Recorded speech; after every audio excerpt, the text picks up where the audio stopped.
I wish that I could have knocked him out at the start. Jake has spirit. He has some heart. He tried his best, and I take my hat off to him because, number one, a lot of fighters haven't got in the ring with me, and Jake did. And secondly, even when he got knocked down, he kept on trying to get up. Retiring from boxing. I'm getting hit in the face every single day. Anthony Joshua did not ridicule or dismiss Jake Paul's surprising decision. Instead, he responded with respect. After Paul announced he was stepping away from boxing following a brutal knockout that broke his jaw, Joshua offered a supportive reaction. The former heavyweight champion praised Jake's fighting spirit and recognized the courage required to enter the ring without a traditional boxing background. Ajay explained that criticism is unavoidable, but respect in boxing begins with the willingness to try. From Joshua's perspective, Jake Paul showed real heart and earned that respect there. On the ring at 100 miles an hour. There's two things I would have done. Tried to shut Jake down at 100 miles an hour, or I would have gone on the back foot. So Jake decided to move around the ring, and I decided to put the pressure on. What I could have done better is a lot of things. 100%. In the fight game, you've seen the amazing fighters that have graced us over the last 100 years, and the expectations that we put on ourselves are immense, but I tried my best. Jake done well while it lasted, but if you remember what I said in the interview with Cameron is, fighting's not just physical, it's psychological. And when you understand the psychological warfare, I did say to you is that, Jake, what's going to happen? I'm going to see a time when I'm going to take your soul and you're either going to give up or you're going to get knocked out. And unless you have that instinct, you just will never be a good fighter. So I wish that I could have knocked him out at the start. But as we saw tonight, Jake has spirit. Meanwhile, Eddie Hearn stood by his earlier prediction but adopted a far more serious tone after the fight. Revisiting his comment that the bout could end Jake Paul, Hearn said the result unfortunately confirmed his warning. He explained that a broken jaw is not only painful but mentally and physically draining, especially for a fighter still growing at elite level. Time away from sparring, fear of re-injury, and lost rhythm, he noted, can permanently change a boxer's path. While praising Jake's toughness and willingness to compete, Hearn stressed boxing's ruthless nature makes fighters reconsider the risk. Follow with you because when this fight was first announced, you had said something to the effect of this would end Jake Paul's career. After what you saw tonight, do you think that Jake should continue to box, or what do you think the future holds for him? Yeah, I really take my hat off. I mean, we have to see if it is a broken jaw. Those injuries are very difficult to come back from. But as AJ said, like that last shot would have knocked out a lot of heavyweights. And I know he went down heavy, but you know he was conscious on the floor. And I thought his game plan, although obviously very negative early on, which it had to be, was smart at times. And there were times where he held his feet and let his hands go.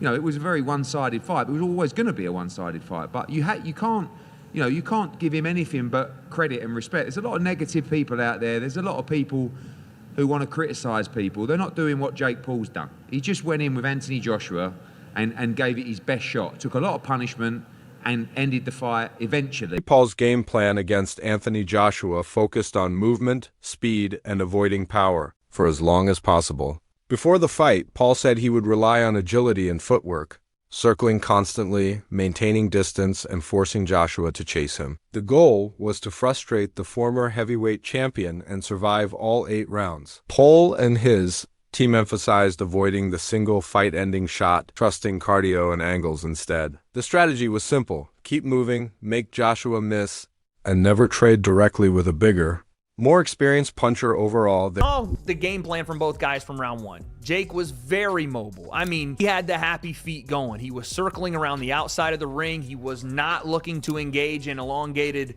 combinations. He was not looking to stand in the center of the ring with AJ. And people are going to say Jake ran from AJ.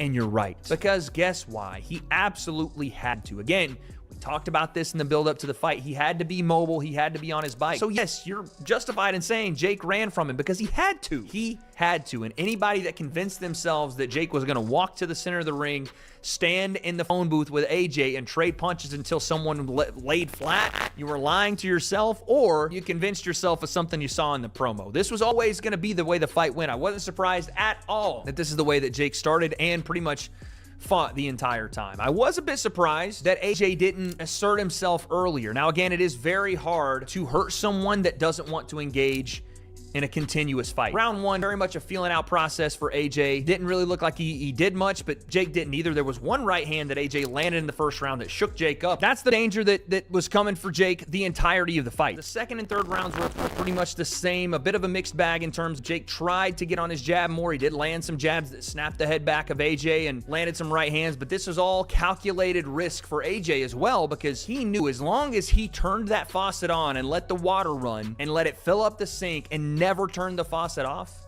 that eventually he would drown Jake, right? So every round it was pressure, front foot, front foot, front foot, and AJ strategically breaking down Jake's gas tank. I will say I'm pretty let down by the fact that AJ didn't cut the ring.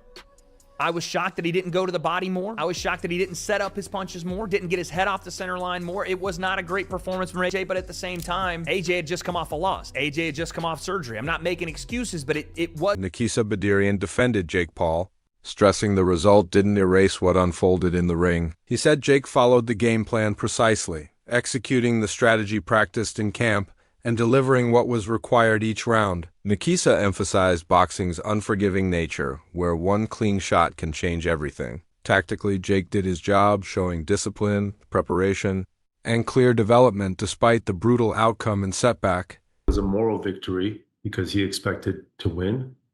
I do think he showed who he is as a fighter. I think he deployed the strategy that he was very clear about going into, that he was going to look to make AJ miss, and AJ missed a number of times. And ultimately, I think the weight of AJ caught up to Jake Paul.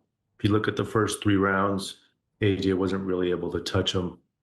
But when AJ was in a clinch with him a couple of times, pushed down on the back of his neck, pushed down on the back of his head, got him to the ground.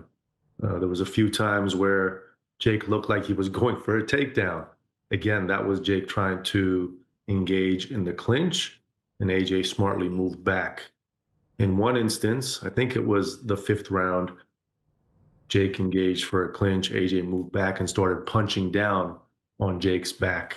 So all of those things kind of deteriorated or emptied Jake's gas tank a lot earlier than I think he expected it to. But overall, I thought he deployed his game plan well for the first 5 rounds and actually had some success. He even moved AJ back a few times, 1 by just jabbing in the air, and 2, when he caught him, he moved AJ back. AJ came right back in and swung. Badirian shared an emotional reaction, saying she was heartbroken yet proud after Jake Paul's brutal knockout loss to Anthony Joshua. She said growing respect for Paul reflects his effort and courage in the ring. Nikisa added that Jake delivered his best performance under extreme pressure, facing one of boxing's most elite heavyweights. The moment captured sadness and admiration, echoing fans who felt disappointed by defeat but still recognized Paul's bravery, commitment, and dedication overall. I'm just happy he's safe. I've always been proud of him. I speak constantly from the rooftops to mountaintops from my car when I'm moving in the street. Respect Jake Paul. That was the #1 trending thing on Twitter about an hour ago. Respect to Jake Paul. So I'm just thrilled. With how it went tonight, obviously you guys came in here and you actually did, like, deluded or not what people will say, people believed that Jake Paul could do something crazy tonight. Did you truly believe from the beginning that he might pull it off? So he 100% believed unequivocally that he was going to win. And I talked about that with him, afterwards when he was getting showered up. He knew it was high risk, high reward. He had to land something big, but he felt like he could. My view was it was going to be very hard, but it could happen, right? And there was moments in that fight where I was like, holy shit, this kid's getting him a little bit.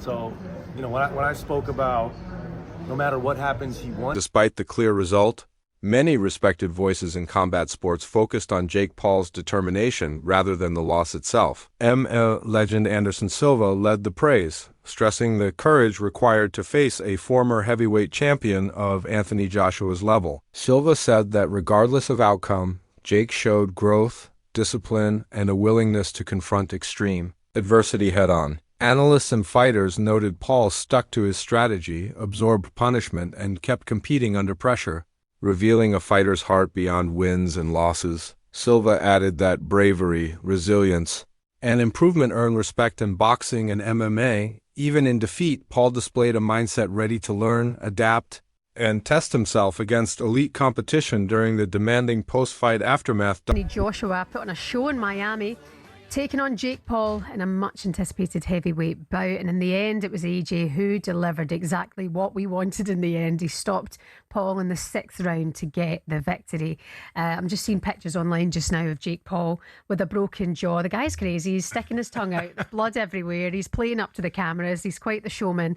Our very own showman with us this morning out there in Miami is TalkSport's Gareth A. Davies. Good morning, Gareth. Hi, Gareth. Good morning, Shaban. Good morning, Tony. A very dramatic night here. Yeah. Ask away. Gareth, I've got to ask you because obviously he'll be criticised, I think, for sort of running around the ring in the first few rounds. But, boy, I've got to say, this Jake Paul is game as anybody I've seen. He is very, very bold and very brash and very brave. And he did extraordinarily well to take Anthony Joshua 6 rounds tonight. Yes, he ran around. He was elusive. But then he clinched and I think he landed about 4 or 5 punches. Arguably, he might have won the first round and another round in there. So he did a brilliant job for his own resume, for his own career. And as you say, he's in hospital right now. He's posting the pictures already on Instagram. The scars of battle, the wounds of battle, the broken jaw, his teeth are rearranged a little bit. He gave it his all, but he wasn't good enough. What happened, we knew that was going to happen. The gulf in class and experience was extraordinary. And I've just been with Anthony Joshua, and he said he was actually quite surprised about how elusive Jake was, and he just decided, you know what, I'm going to take my time here and chop. Brendan Schaub and fellow analysts re-examined Anthony Joshua's approach with fresh perspective. Schaub noted the performance confirmed long-held expectations. Joshua never viewed the bout as a legacy-defining, must-win fight. As an established elite champion, he understood the experience gap between himself and Jake Paul, whose background remains rooted in entertainment. Post-fight analysis suggested Joshua's calm, controlled style was deliberate. By avoiding reckless aggression, he reduced risk, safeguarded his long-term career, and still delivered an entertaining showing without damaging his status within boxing and preserving his professional reputation. Will come off that Anthony Joshua's not taking this real, and he's not putting his best performance forward. That's the issue. The issue is Anthony's like, how much you gonna pay me? It's on Netflix? Hold up. I can fight this guy who, when I was an amateur teenager, I fought better guys. And I have how much weight on him? I can fight him for how much money? Dude, I'll beat him in my sleep. Correct. And you should. And it's such a disservice to the sport of boxing and to the actual fans of boxing if Anthony Joshua doesn't go out there and absolutely dominate Jake Paul. If it goes to decision, if it goes past 6 rounds, Houston, we have a problem. Boxing, we have a problem. And now, people are going, where was this energy with Gervonta Davis? Different.